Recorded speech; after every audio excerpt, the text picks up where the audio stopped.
go straight into it. Mm. Hello, everybody. Welcome to the YouTube channel and to the For Love and Nerds channel. I am here with the cast of The Dummy Detective. We have Jonathan, who has been on this channel plenty of times. You'll recognize his face. We've got Ed Altman, Deborah Twist, and we have Sean with us. So, Sean Young, how is everyone today? Welcome to the channel. Very good. Nice to Thank be you. back. Good. Really great.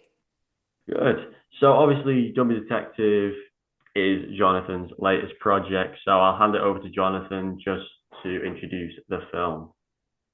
Well, this was a long time in the making. I started writing this script over 20 years ago. It's gone through many drafts and permutations, and I finally found a way to get it produced, which we shot about 2 years ago now. The time flies, right? With all post-production was dragged out by various issues and challenges to get it finally edited and completed.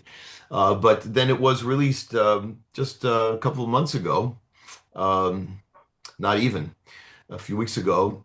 And it's finally out there for the public to see on a few different platforms, mainly on Amazon Prime. That's available in the US, in the UK. It's also available now in Italy, Spain, and Portugal, and hopefully a few other countries very soon. Amazing. Portugal. Yeah.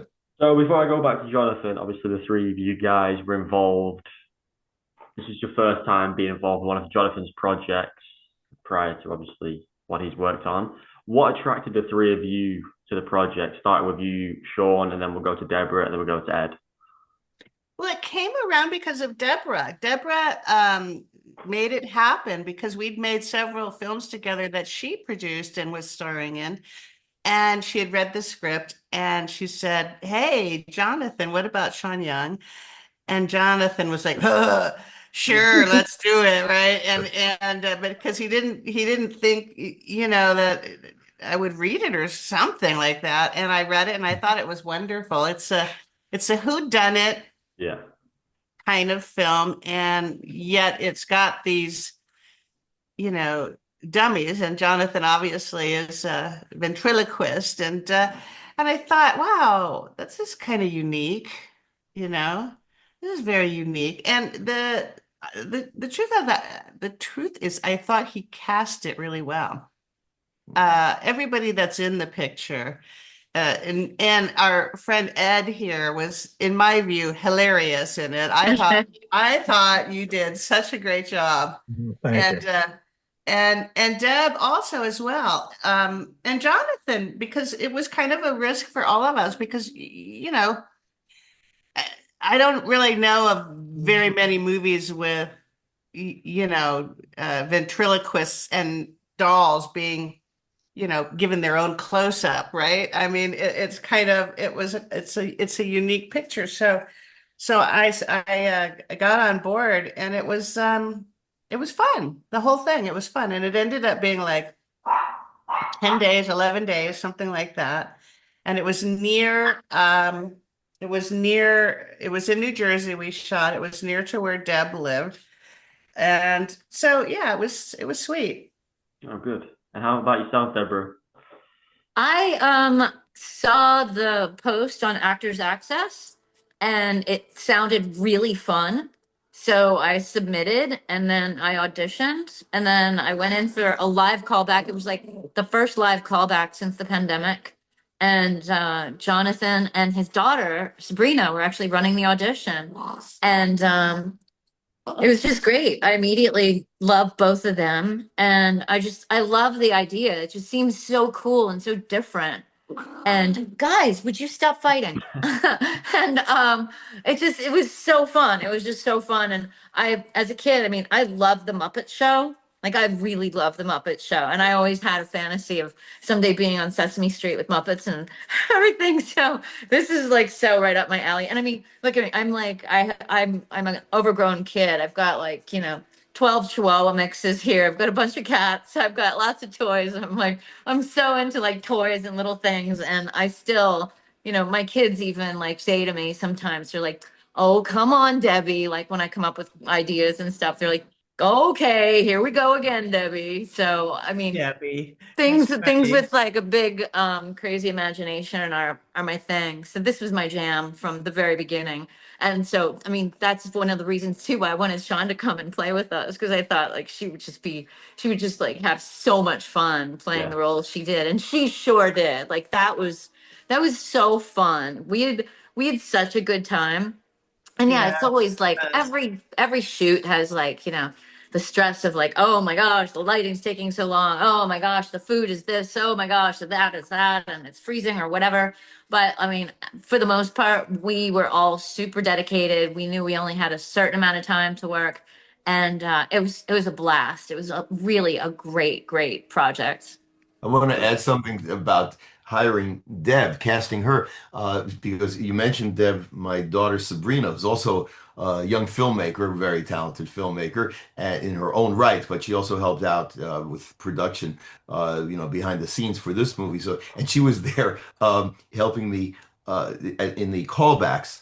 I wanted her feedback, her input about that. And after Deb's callback, and after everybody's callback that day, I said we were discussing each role. I said to Sabrina, "Well, I'm pretty sure that Deb is the best, but I guess let me look at we'll look at the callback videos just to make sure." And Sabrina, to her credit, looked at me and she said, "Are you crazy? There's nothing to look at. Deb is obviously the best. What do you have to even look at anyone else?" I said, "Actually, I said, you're right. Actually, okay, it's Deb." And then it turned out that's so great because Deb was so great. Oh, everyone, especially my other lead actors who are all here assembled, were just perfect for the roles. And it turned out as an added big bonus. I didn't know at the time that Deb is a personal close friend of Sean. So then, when we were discussing, and she said, "You didn't cast Mrs. Hubbard yet, Harriet Hubbard, did you?" I said, "No, I'm still considering." She said, "Well, maybe I can get my friend Sean."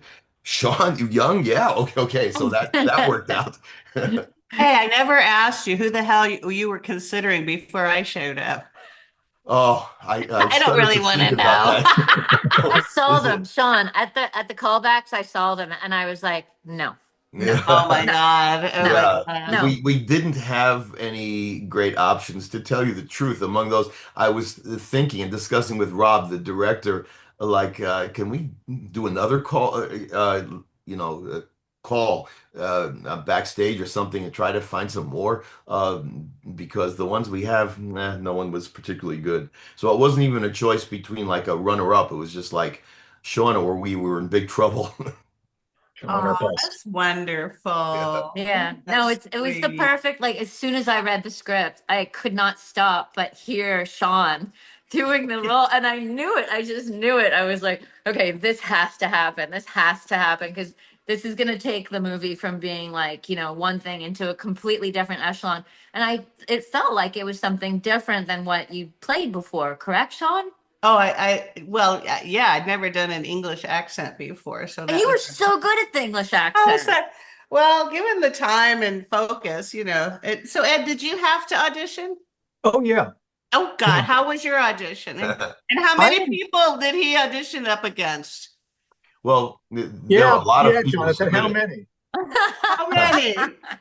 I mean, the initial, I don't know how many, like 100 people for each of the main roles or more, probably a couple hundred. But the thing is, we narrowed it down. For the callback, there were two others I remember who I was considering, who were also very good. I think their callbacks were very good in your case.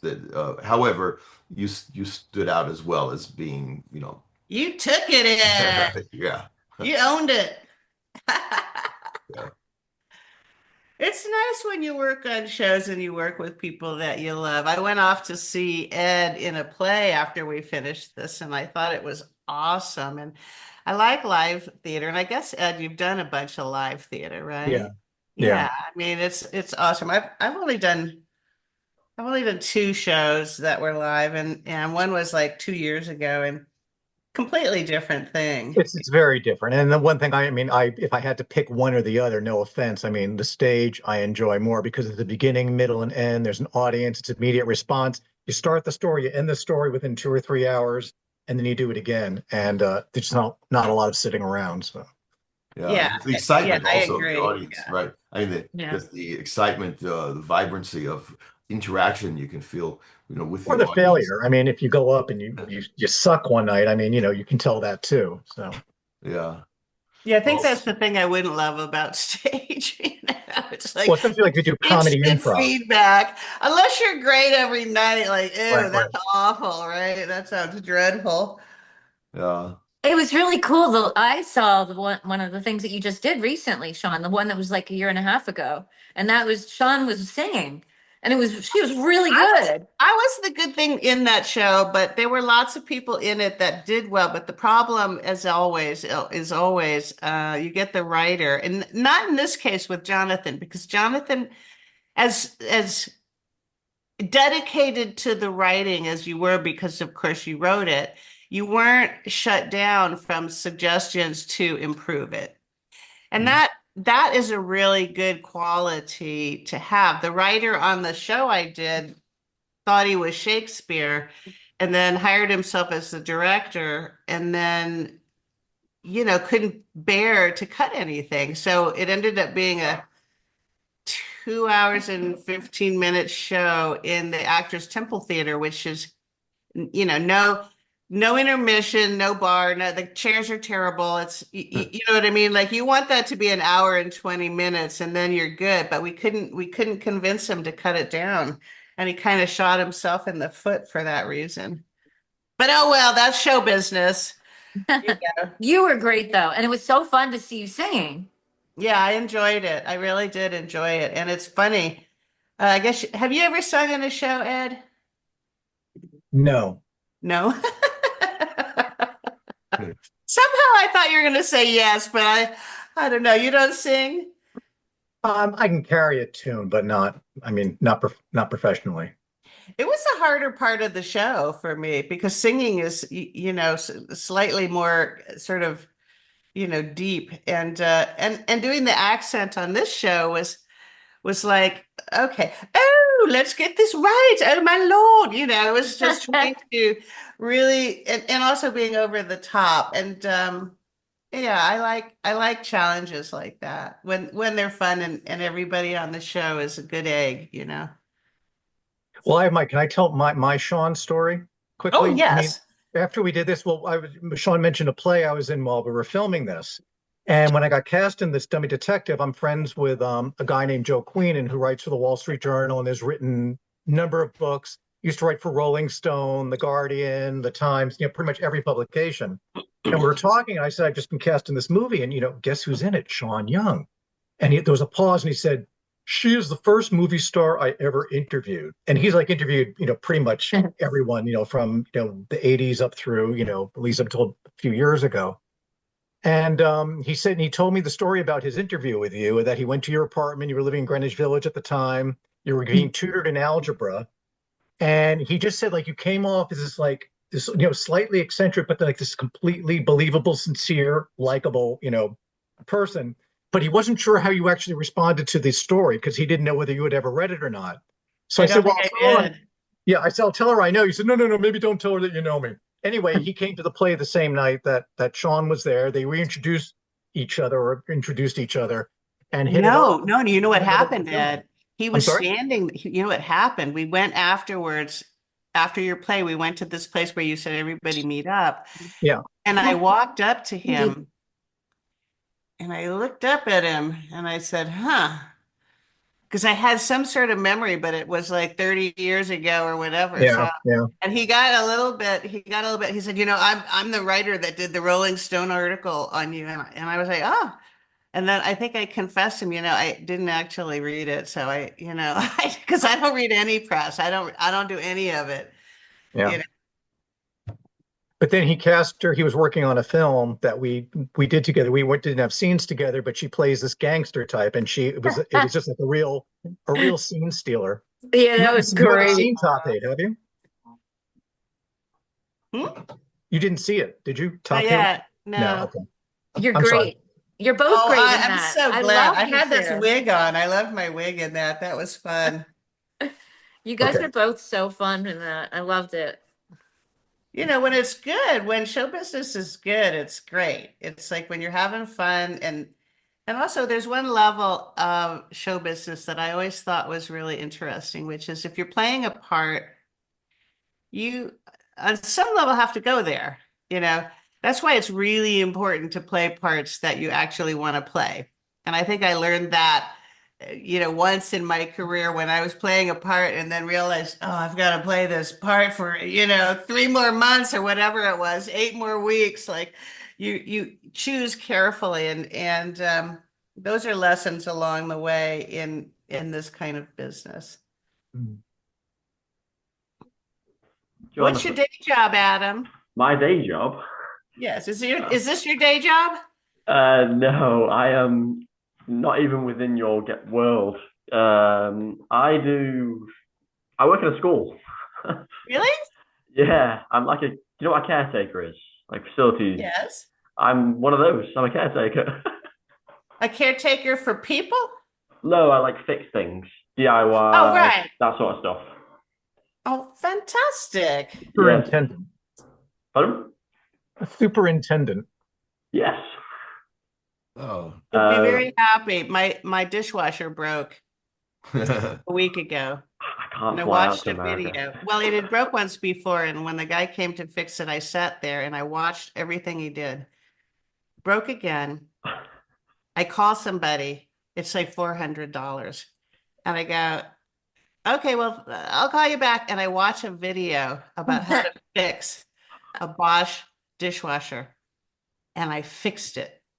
Oh, wow.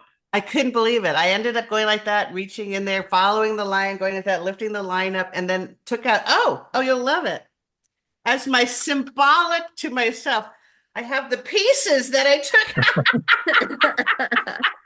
because I was so proud of myself for fixing the dishwasher. Now, I did that with an oven igniter. It went out, and you find a YouTube, and you climb underneath, and you figure it out, and you don't electrocute yourself again. You're very proud of yourself. Oh, I'm telling you, Adam, you're a needed thing because Jesus Christ, things are built to break these days, you know? Oh, they are. Every day is a different day. I'm fixing windows, I'm painting, I'm doing a million and one jobs. But it's really good. It's very handy to know.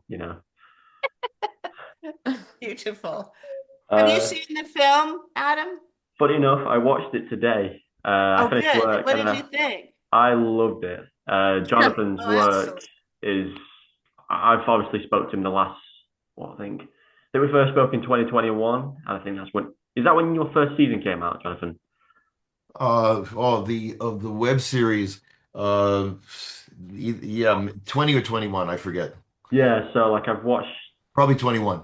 yeah, seeing how much his work has evolved from the web series to the special you Oh, did, yeah. Yeah. and then the film. It's crazy. The production value. I mean, obviously, your work's always been amazing, but you can tell the production value's always increased. The time and effort you must put into this, and like you said, to keep evolving the cast over the years, it's amazing how you can just do a murder mystery and it still be intriguing, regardless of how many different murder mysteries you watch. Because I thought it was fantastic from start to finish, and you're all brilliant, by the way. I told Jonathan that I was really happy to see him still standing after the frustrations that this kind of thing can bring. And this is what I've told Deb this, and I think I've told Jonathan this too. I love to help and be a part of, but if I had to run the show, I don't think I have Patience. the hunger. Oh, You gotta Wow. actually have some hunger for this and be able to because you gotta have some chutzpah to get through this kind of stuff to do it. And for me, I love to be able to come in and say, "Ta-da, let me help you out. Let me be a good influence." And I remember a couple times on the set with Jonathan where I just had to talk to him and sort of let him know that certain circumstances kind of happen and mm. like let's sit in the corner and do deep breathing for 2 minutes. You know what I mean? Like that's our best move right now. Deep breathing for 2 minutes because sometimes there is just waiting for people to get better and figure it out because there was some arguing, and you know what? Every set I've ever been on, there's arguing. I That's mean, honestly, unless the only set I've ever been on where there wasn't arguing was The Young and the Restless. You they're know, too busy to argue. it's been there 35 years. This machine has been there 35 years. It's in the same place at CBS. They got all the lighting there. Everybody that's directing you is in a booth, and their voice comes out like God while you're on the set, right? And you're like, what the hell? Go back to you know. So it's a it's a well-oiled old machine. But when you do independent and you do what Jonathan dove into, that's a whole other ball of wax. You are facing it every day on your own with it on your own shoulders. And I do admire how you got through it, Jonathan. I truly do. Well, And I thank would say, I think in this case too, I mean, really the main tension, I don't think it was even really personalities. It was just because they were trying to get it done under such a tight time frame and having to make like very quick decisions about we can't do the scene this way, or we can't do that extra take, or we can't do this other little thing. And I think that's, to me, and for what I observed, it seemed like that was where most of the stress or tension was.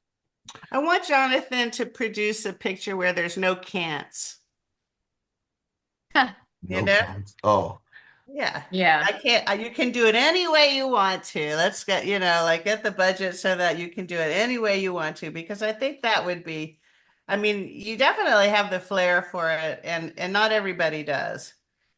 oh, thank you. You know, from your lips to God's ears, they say, right?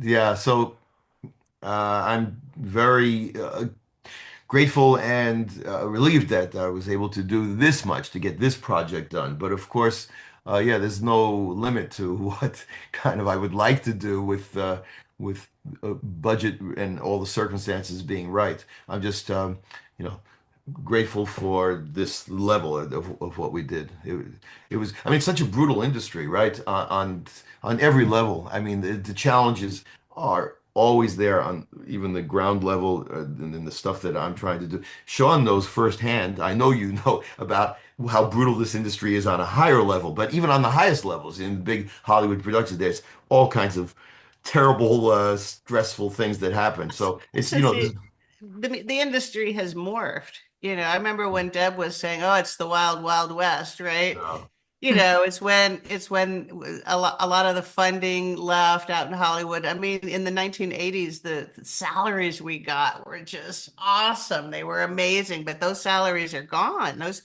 I mean, unless there's this weird dichotomy where some people are getting paid way too much, just too much. That's too much. $30 million. What? Are you kidding me?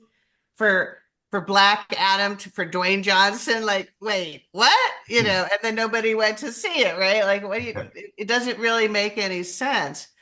And these numbers you have to ask yourself, why? Why is it so kafooey? Why is the industry so like out of balance in terms of, a sensible budget and a sensible script and something? And I hate to say it, but it's because the world has gone mad. It's true.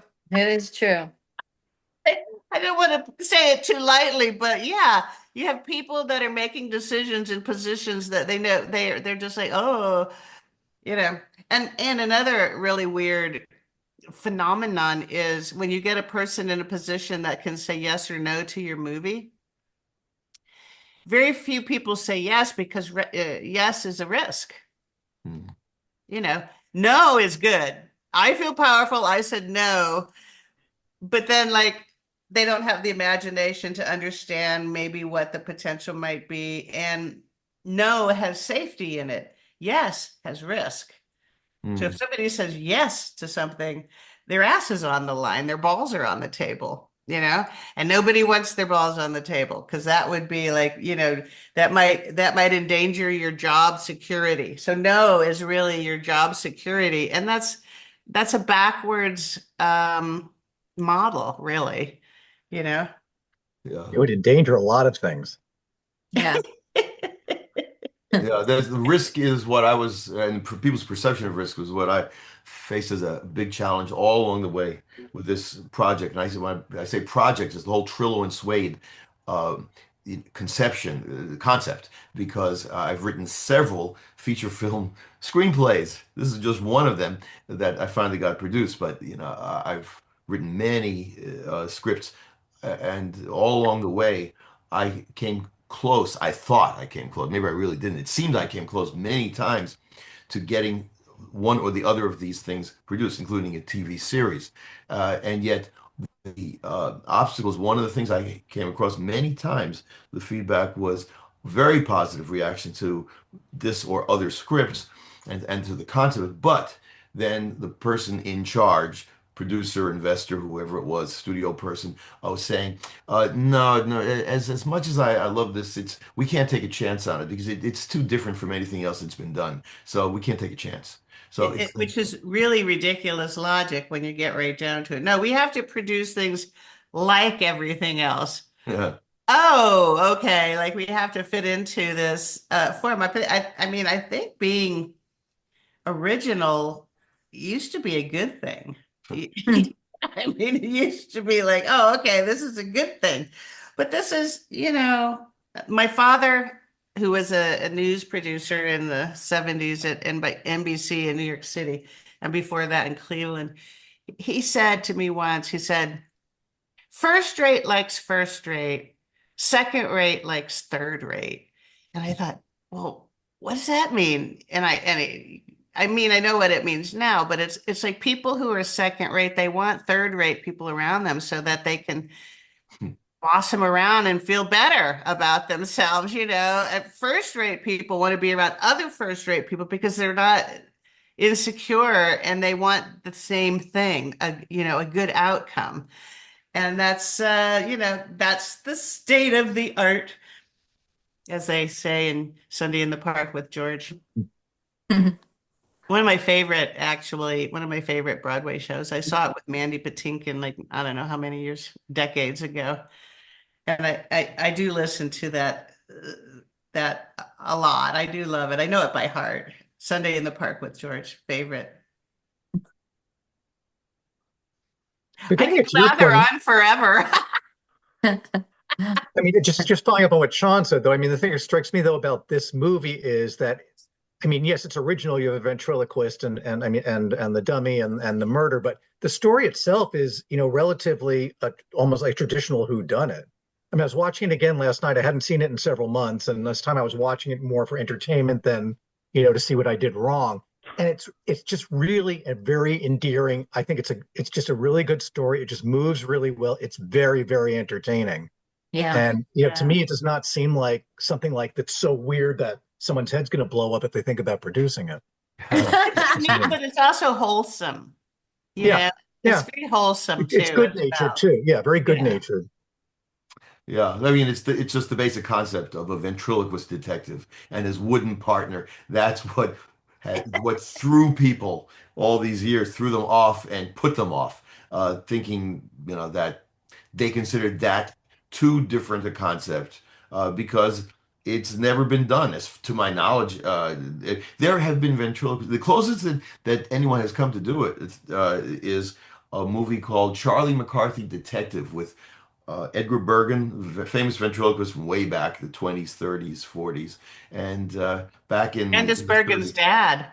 Yes, Ken Bergen's dad. Oh, So there wow. was this movie, Charlie McCarthy Detective, but it was quite different because the concept was sort of simpler, and it was not a film noir kind of feeling or that kind of intensity or dark. It's just kind of a silly little comedy as I see it. So I mean, yeah, okay, that's sort of a precedent, but it's not the kind of the world concept that I've been trying to create. And also that movie is pretty unknown, so it's not like it's considered a precedent for anything. So that's what I was up against. Jonathan, what do you want then next? Where do you see going from this film?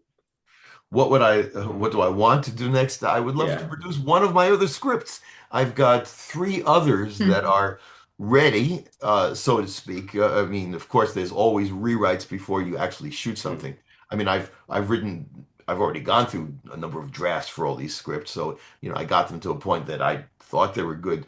But yes, of course, there would be, rewriting before it's actually shot. But I do have them ready to push forward with, so I would love to do one of those. Or a TV series because I also one of these other scripts in particular was meant originally by me to be a pilot episode for a like long pilot episode for a TV series. Right. So and I wrote treatments for a number of episodes too, plots. So one of those things it would be great if I could do one of them. How long are the episodes? Well, that also is negotiable depending on what a network would want to do. But I see them as half-hour episodes. Although, I mean, the pilot episode would, the way it is right now, it's a full-length movie between an hour and a half to 2 hours, actually. But that if it served as a pilot, maybe part of that would be maybe half of it or less. Well, Uh, yeah, I mean, if it's half-hour segments and you did the full 2 hours, that would be 4 episodes, For yeah, it could be worked which would out be that way. great, Yeah, you know? yeah. I mean, And I it always is thought a when we started filming this that actually like the whole thing of the World's End Inn with Mrs. Hubbard there that was like a series could be a series in and of itself. Oh yeah, it's it like could the Love Boat. that Well, could be developed. yeah. You get crazy people showing up, and there's always you, and there's always Trillo Yeah, and Suede, Yeah. and Well, the Yeah, of course, revolving now that cast we've is done nuts. this, I'm yeah, in. yeah. Oh, I'd love to do that. Of course, I'd have to write that, but I'd be happy to. do it. Yeah. Well, I don't Oh. know about writing on spec these days after all these spec scripts that I didn't Oh get to yeah, And I have but finish. an life idea is for a different prequel. now. Now you've actually done it. Like you've proven the concept. Yeah. So it's easier to get out there. And I know I could, as a producer, run with the fact that you've done it and raise money and help assemble this. As long as you let Not Chloe not come back. raised money, bled money. There should be a prequel, and that way you can accommodate some other. Without disclosing anything, you could accommodate some things that happened in the movie. Oh, that's Oh, true. well, Yep, that's true. You could use, I mean, you own all the rights to everything. So yeah. you could totally like pilfer little bits and pieces. And I mean, yeah, Hey, we could. Well, actors are always going to try to convince you to do it. Do huh. it, Jonathan. Oh, I'd Do love to do it. that. Now that I've done this, I have this great cast who has done it with me. I would love to have an ongoing a series based on these characters. Yeah. It would Yeah, be fun. yeah, it would be. Would you want to see a movie in cinema? I know obviously everything, the climate's changing where you've got your film on streaming, but would you love to see Trillo and Suede in cinema? Yes, I would. This would have been Yeah. wonderful to have a theatrical release for Yeah. this film too. It just was not in the cards because I'm too tiny an indie producer, without the contacts in the Mm. industry. No major studio, no studio backing me at all. Yeah. I mean, I got a distributor, called Film Hub, but that's just basically for the online, distribution. So yeah, it would have been nice to have a theatrical release. Maybe the next film. Hmm. Oh. So with how the film finishes, obviously you discussed you've got different plots. Would you go from this film or do you want to use one of the concepts and connect it? How would you want to work? I know I've just asked you what you want to do next because you've got things written, but would you want to have these characters return? How would you want to feed it into the world? Well, yeah, I'd love to have these characters return. I'm sort of torn in my mind about this, making wishes come true thing because, as Deb said, I have this script which could, for half-hour episodes of a series, could actually be the first four episodes. It's actually, as I recall, it's actually would run about 2 hours. The way I've written it so far, Mm. will be a 2 hour movie. So yeah, that's four episodes. So that would be great. However, since I didn't do that and I did this, and I'd love to have this cast back again.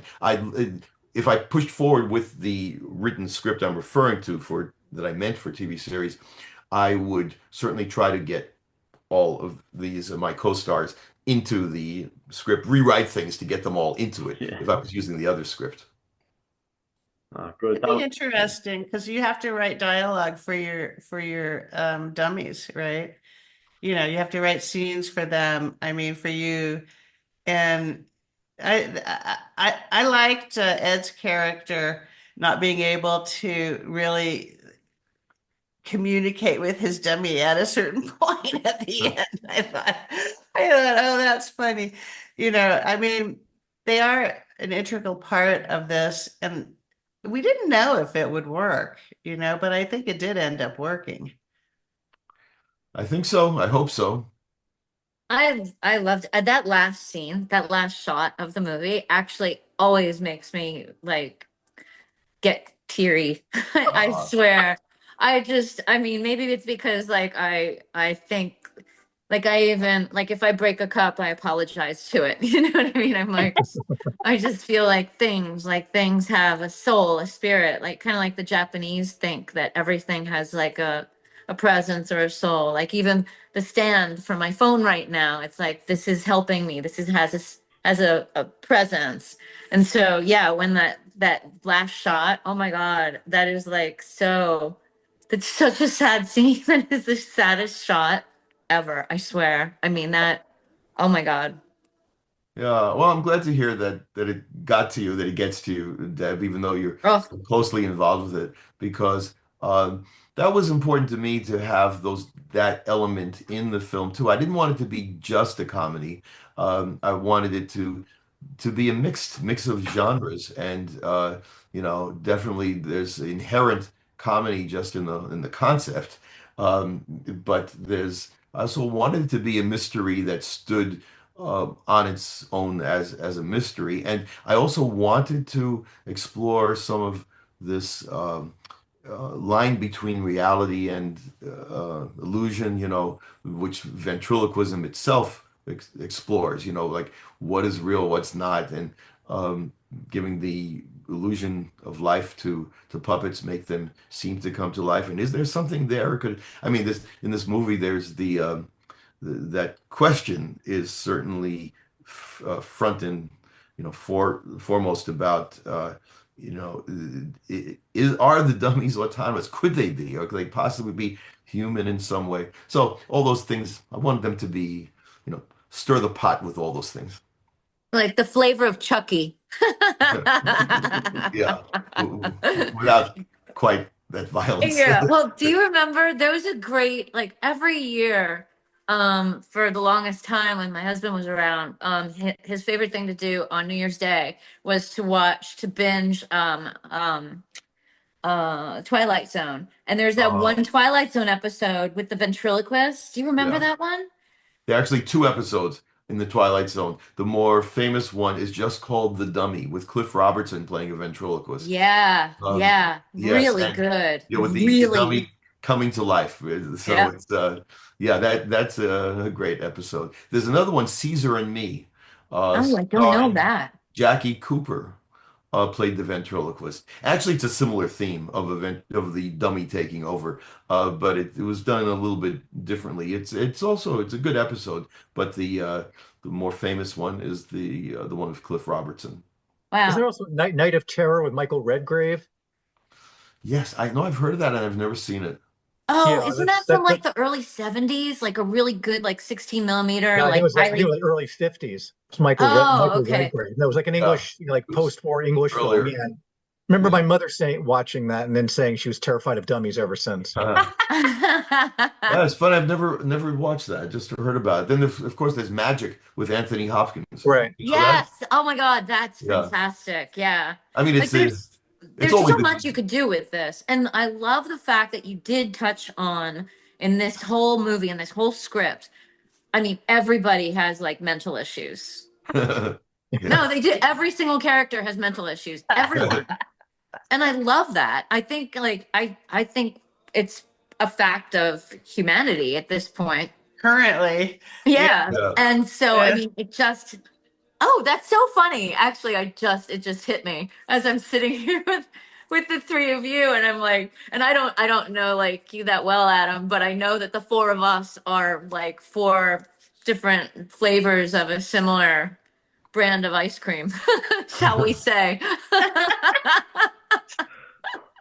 So it's very interesting. But yes, I think that's so cool that you have that woven in throughout it. Like everyone, I think the only person that's not messed up in the head is the Connecticut dude. Mr. What's his name?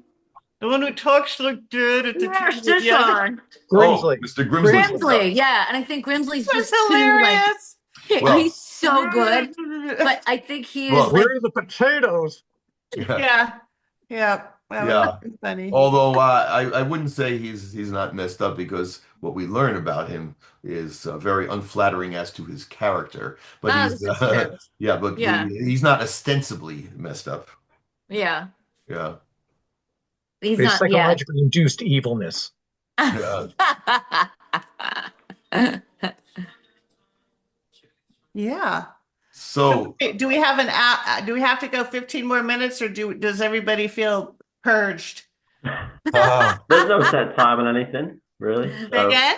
there's no set time. So All yeah, right. Well, so so it's real. give me Adam, give me your last questions that you want because my butt has to get up off the chair. well, I've got 1,000 Blade Runner questions. So no I'm joking. Just I, one. well, I do actually have one, and it's mainly about Harrison Ford because obviously in interviews and stuff, he comes across not bad, but like, how was he to work with? That's my main question, obviously. Well, I've been asked that question a lot of times, and I always Right. said he was a bit of an asshole. But, Oh, um, really? well, but I mean, I do. I get that vibe, it's by the not way. unusual. You know, I mean, that's not unusual, especially for people who have big names and they're guys and they get a lot of support Mm. and they're the lead of the picture. And plus, Indiana Jones had just come out and was a humongous hit. So when you're in it, in show business, when you're in it, in terms of the fame and the fortune and everything doing really well, and this isn't just limited to guys, women, that can happen to women too, which is you can become a bit of an asshole. But he's not intrinsically an asshole. He's actually very funny. Mm. And you know, he kept to himself. People have different routines that they do on set to kind of protect their energy. That's common, I think. You know, you don't want to leave it in the on the you don't want to leave it in the makeup room, right? You want to, you don't want to Yeah. be so funny in the makeup room and then you get in front of the camera and you're dead, right? So people have a way of kind of um holding their energy tight. And he was I think he was convinced that I was too young for him because he was 42 and I think I was 19 and then 20. Um, Very funny man. Always everybody thinks Harrison's very funny, and Mm. he is. And I saw him again in the making of Blade Runner 2049, Yeah. and he was much nicer, but then he was much older. You know, so with age comes maturity, and I think at that point, like he sat next to me all the time on that show when we were waiting around. He came and sat by me, and I did not expect that. You know what I'm saying? So it's really just the Yeah. timing of your success and the attitude you have and the people you have around you blowing smoke up your butt and telling you this or that, right? It really just depends on all those things and how they add up.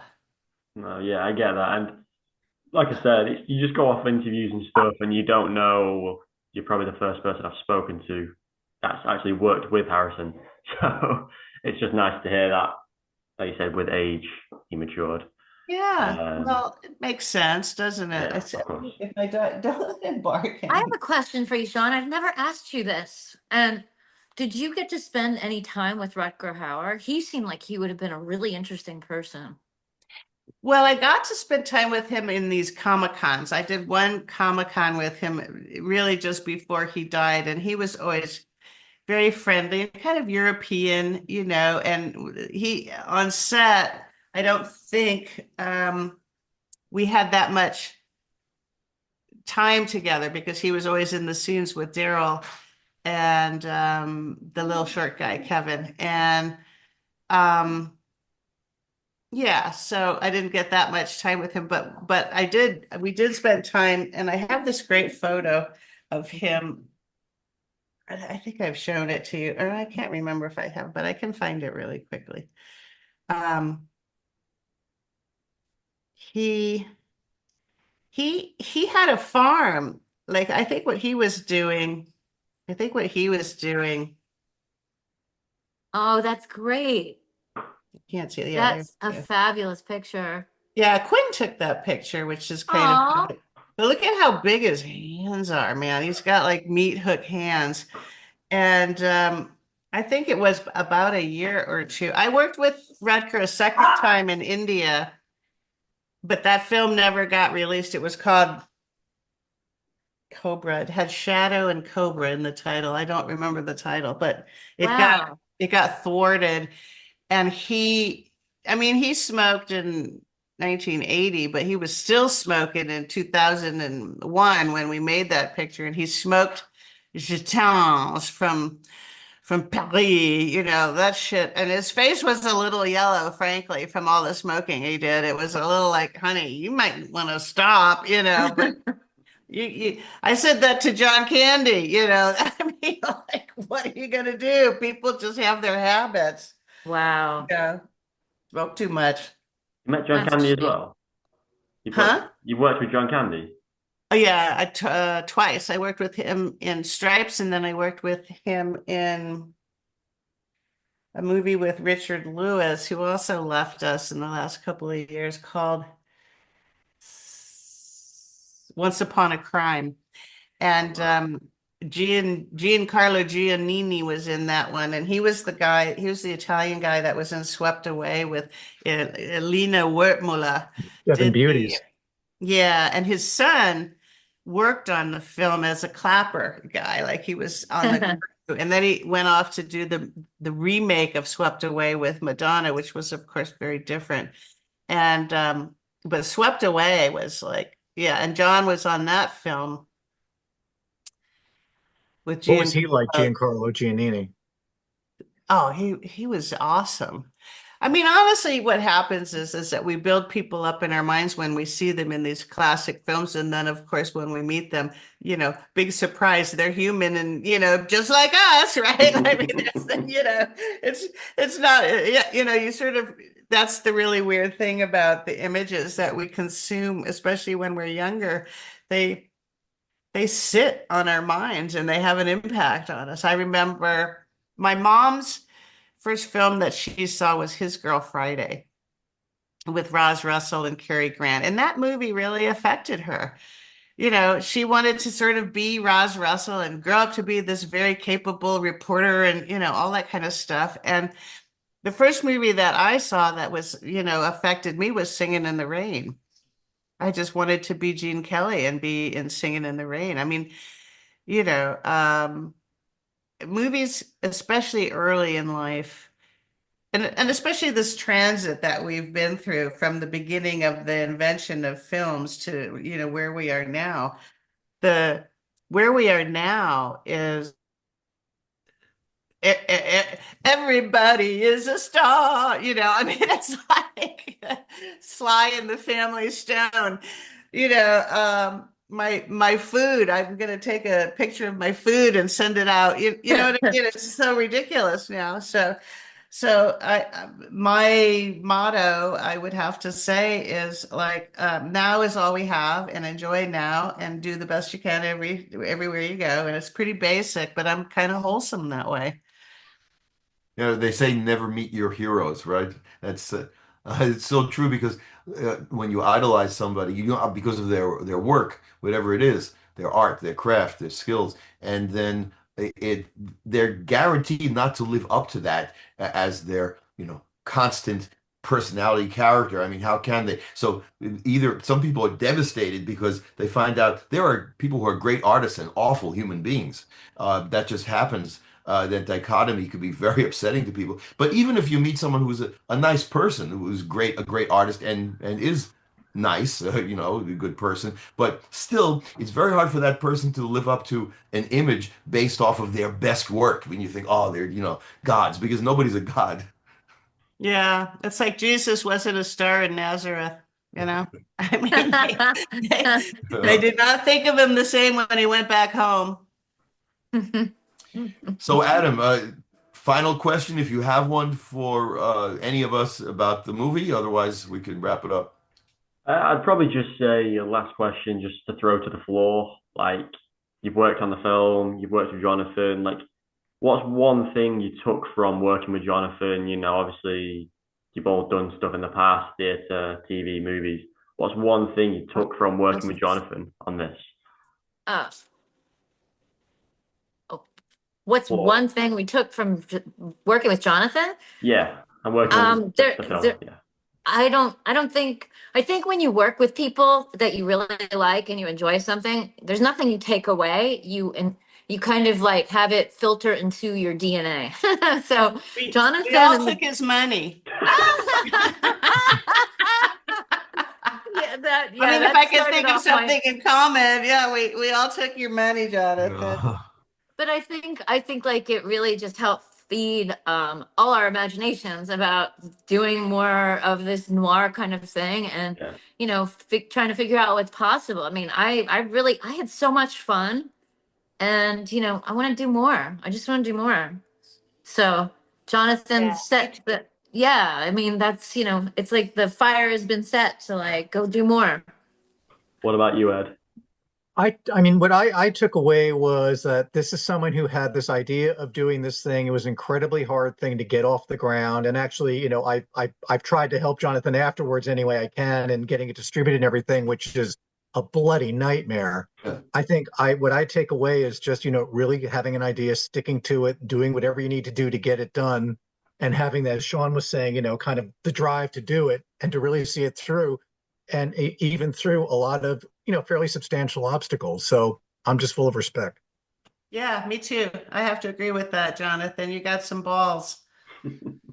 Don't put them on Well, the I'm glad. table. Too late. They were already on the table. And so if anyone watching could go check it out, we would all, as a company, of players, would really value that and appreciate that. So everyone out there watching this, the dummydetectivemovie.com, go there because that is where you'll see all the current links, always updated, where you can watch the movie, what platforms. Because we're expecting to get on a few more platforms soon. We'll be on Tubi soon. We were licensed for Tubi, so that will be soon. In addition to Amazon Prime, there's also Fossum and Zumo Play and some others we expect soon. So anyway, that's the place to check on that. Also, there are links there to social media. Join us on Facebook and Instagram to our groups and pages. So all at the dummydetectivemovie.com. Amazing. I just want to say thank you to all of you for your time, for Jonathan, as always, for arranging this, to meeting you guys, Ed, Sean, Deborah. Appreciate your time. And again, you've all done excellent. I'm loving the glasses, by the way.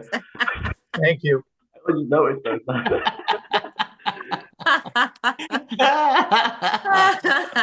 All right, guys. Okay. Thank you, Adam. Thank you all. Thank you, everybody. Sean, Deb, Ed. See you soon. Peace and, Bye-bye. peace and love. Peace out. Bye-bye. Yeah.